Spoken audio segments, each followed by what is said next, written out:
అది super market. వర్షం పడుతుంది, అందరూ కలిసి చక్కగా ఒక మూల కూర్చొని కబుర్లు చెప్పుకుంటున్నారు. ఈ లోపల కారు వచ్చింది. ఆ కారు ఎవరు పట్టించుకోవాలా? ఒక కుర్రోడు పట్టించుకున్నాడు. వర్షం పడుతుంది కాబట్టి కారులోంచి బయటికి రావాలంటే వచ్చే వ్యక్తి చచ్చిపోతాడు కాబట్టి గబగబా గొడుగు పట్టుకెళ్ళాడు. ఆమె లోపల తీసుకొచ్చాడు. మేడం, మీ చేతిలో కావలసినటువంటి సరుకుల లిస్ట్ ఉంది కదా, నాకు ఇచ్చేసేయండి. నేనే వెళ్ళి మొత్తం సరుకులన్నీ తీసుకొచ్చి బిల్లు వేయిస్తాను. కూర్చోండి మేడం. ఆశ్చర్యపడింది. ఫస్ట్ టైం సూపర్ మార్కెట్ కి వెళ్తే నన్ను కూర్చోబెట్టి మొత్తం అంతా కూడా సర్ది పెట్టిన వాడిని ఇప్పుడు చూడలే. ఆ చీటి తీసుకున్నాడు, అన్ని కూడా చక్కగా బండిలో వేసుకున్నాడు, బిల్లు చేయించాడు. మేడం, 13,300 రూపాయలు మేడం. ఆమె రాబోతుంది. అవసరం లేదు మేడం, నేనే బిల్లు కడతాను. డబ్బులు తీసుకెళ్లాడు, బిల్లు కట్టేశాడు, చిల్లర ఇచ్చేశాడు. మేడం, ఈ గొడుగు తీసుకుని వెళ్ళి మీరు కారులో కూర్చోండి. సరుకులన్నీ కూడా ప్యాక్ చేసి కారులో పెడతాడు. మొత్తం మోసుకుంటూ వెళ్ళి కారులో పెట్టేశాడు. Thank you madam. ఆశ్చర్యపోయింది. ఆ తర్వాత అదే సూపర్ మార్కెట్ కి మరొక ఆర్డర్ వచ్చింది. ఇంచుమించు 10 లక్షల రూపాయల ఆర్డర్. దానికి ఒక లెటర్ ఉంది. ఆ లెటర్ లో ఒక మాట రాస్తుంది, ఈ సరుకులన్నీ కూడా ఫలానా ఫ్యాక్టరీకి పంపించండి. మీ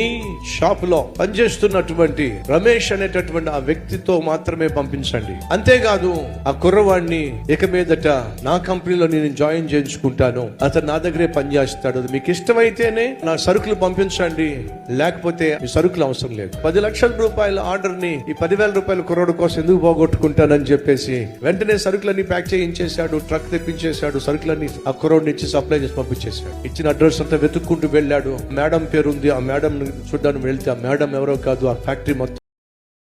Download ShareChat.